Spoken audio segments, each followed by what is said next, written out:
Good morning students, welcome back to our channel tuition academy. मैं अभिजीत लेकर आया हूं फिजिक्स की अगली class.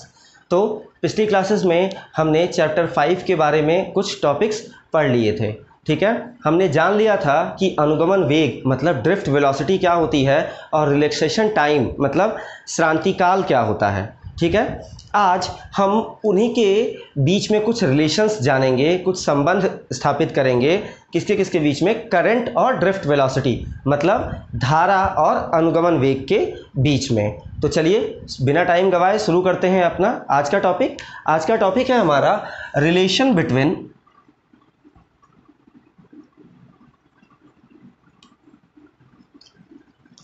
Current and drift velocity.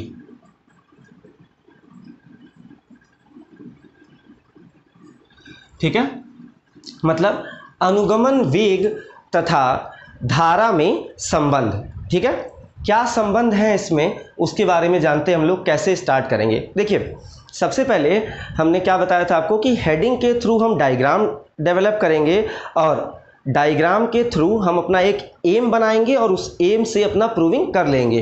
ये एक ऐसा मेथड है जिससे क्या होगा, हमको प्रूविंग करने में दिक्कत नहीं आएगी और कभी भी इसको रटना नहीं पड़ेगा।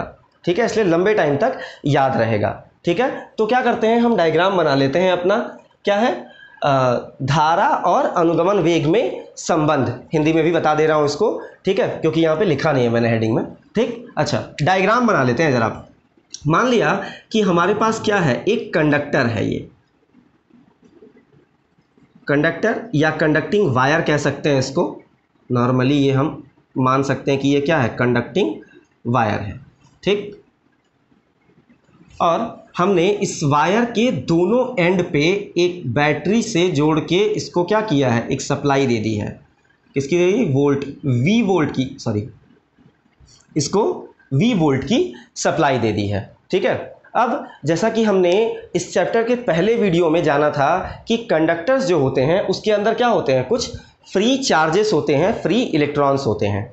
ठीक है, तो जैसे ही हम ये सप्लाई देंगे, और एक चीज़ वहाँ ये भी बताई थी कि जब तक बाहर से हम सप्लाई नहीं देंगे तब तक इसमें करंट फ्लो नहीं करेगा, मतलब चार्जेस क्या होंगे, आगे ट्रैवल नहीं करेंगे, आगे नहीं बढ़ेंगे।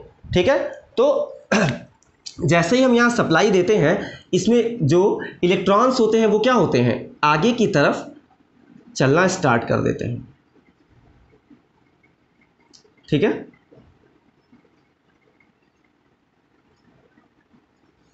ये हो गया। अब इस वायर की जो टोटल लेंथ है, मतलब इस कंडक्टर की जो टोटल लेंथ है, लंबाई जो है, इसको हम क्या मान लेते हैं, एल मान लेते हैं। और इसका जो क्रॉस सेक्शनल एरिया है, क्रॉस सेक्शनल एरिया मतलब जैसे ये है, ऐसे हमने इसको ऐसे काटा, काटने के बाद ये जो सर्कल बन के आता है यहाँ पे, ठीक है, इसका एरिया जो होता है ये क्या होता है, क्रॉस सेक्शनल एरिया। ठीक है, तो इसका जो क्रॉस सेक्शनल एरिया है वो क्या है, हर जगह इक्वल है। यहाँ भी ए है और ये लास्ट में भी इसका क्रॉस सेक्शनल एरिया कितना है, ए है। बीच में भी पूरा प्रॉपर क्या है, ए है। ठीक, ये हमारी एरिया हो गया। और इसकी जो वेलोसिटी, अब इलेक्ट्रॉन्स आगे बढ़ेंगे तो उनकी कुछ वेलोसिटी होगी। इसकी डेफिनेशन मैंने आपको पहले ही बता दिया था। एक एवरेज वेलोसिटी होती है, इसको हम क्या कहते हैं, ड्रिफ्ट वेलोसिटी कहते हैं, जिससे हमारे इलेक्ट्रॉन आगे बढ़ते हैं। तो इसकी ड्रिफ्ट वेलोसिटी हम क्या मान लेते हैं, v सफिक्स में d। ठीक है, ड्रिफ्ट वेलोसिटी v d। ठीक है, या अनुगमन वेग, ये हो जाएगा। अच्छा, और तो कोई चीज़ बच नहीं रहा। हाँ ठीक है, इतनी चीज़ों की ज़रूरत थी हमको। अब एक बात बताइए, हमने जब इसकी डेफिनेशन पढ़ी थी ड्रिफ्ट वेलोसिटी की, तो इसके लिए कोई स्पेशल फार्मूला नहीं पढ़ा था। ठीक है, लेकिन जब हमने करंट की डेफिनेशन पढ़ी थी तो वहाँ पे एक फार्मूला पढ़ा था, I = Q/T। ये हम क्या कर रहे हैं, हमने हेडिंग के थ्रू डायग्राम तो डेवलप कर लिया। अब हमको क्या करना है, एम बनाना है कि हमको करना क्या है जिससे हमारी प्रूविंग हो जाए। ठीक है, तो अगर हम किसी तरह से इस फॉर्मूले के हेल्प से आई की वैल्यू निकालें और उसमें इस वेलोसिटी को इंट्रोड्यूस करा दें, ला दें अगर किसी तरह से, तो हमारा आई और बी डी में क्या आ जाएगा, रिलेशन आ जाएगा। ठीक है, अब टाइम में की कोई वैल्यू हम निकाल नहीं सकते। टाइम तो क्या है, इंडिपेंडेंट है, उसकी कोई वैल्यू हम निकाल नहीं सकते, वो फिक्स है, वो बढ़ती रहेगी चलती रहेगी अपने हिसाब से, ठीक है। तो उसमें हम कोई अपने तरफ से उसकी वैल्यू फाइंड नहीं कर सकते, ठीक है। लेकिन जो चार्ज है वो क्या है, वो डिपेंडेंट है हमारे कंडक्टर पे। हमारा कंडक्टर कितना लंबा है, कितना वॉल्यूम है इसमें, इन सब चीज़ों पे डिपेंड करता है कि हमारा चार्ज कितना होगा। मीन्स यहाँ से एम क्या बना कि हमको एक चार्ज निकालना है केवल, ठीक है। हमको केवल क्या निकालना है, चार्ज निकालना है। अगर हम चार्ज की वैल्यू निकाल के और यहाँ पुट कर दें तो हमको आई और वी डी में रिलेशन मिल जाएगा, ठीक है। एम क्लियर है। तो चलिए चार्ज निकालते हैं। यहाँ से चार्ज निकालने के लिए हमने एक फॉर्मूला पढ़ लिया था, क्या है, Q equal to N into E, ठीक है। तो देख लेते हैं, मान लेते हैं कि क्या है इसके यूनिट वॉल्यूम में, ऐसे ही समझ लीजिए, बता देता हूँ, ठीक है। मान लिया कि ये जो हमारा कंडक्टर है, इस कंडक्टर में कुछ ना कुछ वॉल्यूम होगा, आयतन होगा, ठीक है। लेकिन इसका आयतन हमको पता नहीं है, ठीक। हर बार क्या होगा, अलग अलग कंडक्टर यूज़ कर सकते हैं हम, तो और हम प्रूविंग कर रहे हैं इसलिए इसकी वॉल्यूम को फिक्स नहीं मानेंगे, उसको क्या मान लेंगे, वी मान लेंगे, ठीक है। कोई वैल्यू नहीं अज्यूम करेंगे उसके लिए, ठीक है। तो हम ये मान लेते हैं कि इस कंडक्टर के यूनिट वॉल्यूम मतलब 1 मीटर क्यूब वॉल्यूम में, 1 मीटर क्यूब आयतन में नंबर ऑफ इलेक्ट्रॉन्स मतलब इलेक्ट्रॉनों की संख्या कितनी है, स्मॉल n है, ठीक है। कितनी है, स्मॉल n है, किसमें, 1 मीटर क्यूब आयतन में, वॉल्यूम में, ठीक है। तो टोटल वॉल्यूम में कितनी होगी, ठीक है। बचपन में हम लोग यूनिटी मेथड पढ़ते थे मैथ्स में कि अगर एक आम 5 रुपए का है तो 10 आम कितने का होगा, तो क्या करते थे, मल्टीप्लाई कर देते थे। उसी तरह से यहाँ भी हम करेंगे। अगर 1 मीटर क्यूब वॉल्यूम में, 1 मीटर क्यूब आयतन में n इलेक्ट्रॉन्स हैं, तो टोटल वॉल्यूम में क्या होगा, कितने इलेक्ट्रॉन्स होंगे, इसके वॉल्यूम का हम इसमें क्या कर देंगे, मल्टीप्लाई कर देंगे, ठीक है। तो हम क्या कर लेते हैं कि अगर टोटल वॉल्यूम में नंबर ऑफ इलेक्ट्रॉन्स क्या हो, n हो, तो n equal to number of electrons in 1 metre cube volume into total volume, ठीक है। इस v और इस vd में कंफ्यूज मत होइएगा, ये कैपिटल V है और ये क्या है, हमारा स्मॉल v बनाया है हमने, ठीक है। अच्छा, ये वॉल्यूम हो गया, लेकिन इसका वॉल्यूम तो पता नहीं है, तो हम क्या कर सकते हैं, एक बात बताइए, वॉल्यूम क्या होता है, length into breadth into height. Volume की बात अगर मैं करता हूं तो वॉल्यूम क्या होता है, length into breadth into height, और लेंथ इंटू ब्रेथ क्या होता है, एरिया, ठीक है। मींस अगर हम वॉल्यूम लिखना चाहें तो एरिया इंटू हाइट भी लिख सकते हैं ना। और एरिया यहाँ क्या है, कैपिटल ए है, हाइट क्या है, यही जो लेंथ है वायर की, वही हाइट होगी। अगर इस वायर को हम ऐसे रख देंगे तो इसको हाइट कह देंगे, ऐसे रख देंगे तो लेंथ कह देंगे, लेकिन रहेगी तो क्वांटिटी सेम ही। तो यहाँ हाइट की जगह हम क्या रख सकते हैं, लेंथ रख सकते हैं। मतलब वॉल्यूम क्या हो जाएगा, एरिया इंटू लेंथ या हाइट। तो वॉल्यूम की जगह पे हम क्या रख सकते हैं, small n into area into length, ठीक है। यहां लिख लेते हैं वेयर, जहां जो वॉल्यूम होता है वो एरिया इंटू लेंथ या एरिया इंटू हाइट होता है, ठीक है। ये हो गया हमारा, इसलिए हमने यहाँ पे इसकी वैल्यू पुट कर दी है, ठीक। लेकिन अभी भी हम क्या कर पाए हैं, अभी भी हम यहाँ पे वीडी को इंट्रोड्यूस नहीं करा पाए हैं, ड्रिफ्ट वेलोसिटी को। इसको कैसे कराएंगे, एक बात बताइए, अगर इलेक्ट्रॉन टी टाइम में यहाँ से यहाँ तक पहुँच जाता है, ठीक है। यहाँ इसके बाद लिखने के बाद एक लाइन हम लिखेंगे कि let electron travels total length of the conductor in small t time, ठीक है। मतलब स्मॉल टी समय में जो हमारा इलेक्ट्रॉन है वो इस चालक की पूरी दूरी तय कर लेता है। तो दूरी बराबर क्या होता है, चाल गुणे समय, distance is equal to velocity into time. हम इसको इक्वेशन 1 बना के छोड़ देते हैं।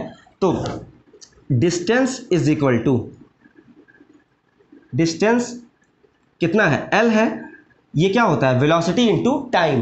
तो वेलोसिटी कितनी है इसकी, vd, और टाइम कितना लग रहा है, t, ठीक है।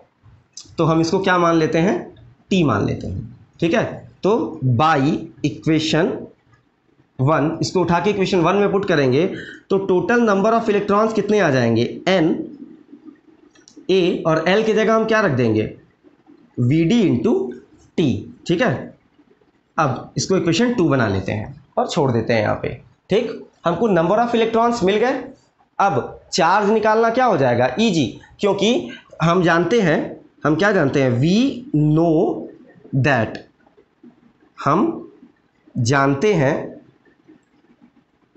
कि Q इक्वल टू क्या होता है, N इंटू E होता है। N क्या है, नंबर ऑफ इलेक्ट्रॉन्स, और E क्या है, चार्ज ऑन 1 इलेक्ट्रॉन। मतलब N क्या है, इलेक्ट्रॉनों की संख्या, और E क्या है, एक इलेक्ट्रॉन पर आवेश। ठीक है, वैल्यू पुट करते हैं जरा। N की वैल्यू हमने निकाल रखी है, N A VD into T और स्मॉल e ये था। ठीक है, ये कैपिटल N की वैल्यू हमने उठा के यहाँ रख दी, और ये E तो यहाँ पहले से था, तो ये क्या हो गई, Q, ये हमने इक्वेशन 3 बना दिया। ठीक है, अब हम यहाँ लिखेंगे, बस Q की वैल्यू निकल गई, बस हमारा काम खत्म, हमारा एम सेट हो गया। अब हमको क्या करना है, by the formula of current,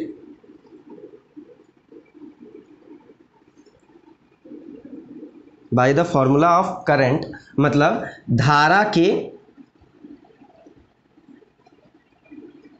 सूत्र से, धारा या विद्युत धारा भी कह सकते हैं, सूत्र से हम क्या जानते हैं, I इक्वल टू क्या होता है, Q अपॉन T।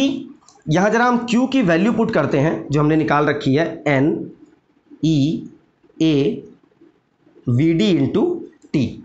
ठीक है, अपॉन ये टाइम नीचे था, ये T से ये T क्या हो जाएगा, कैंसल आउट।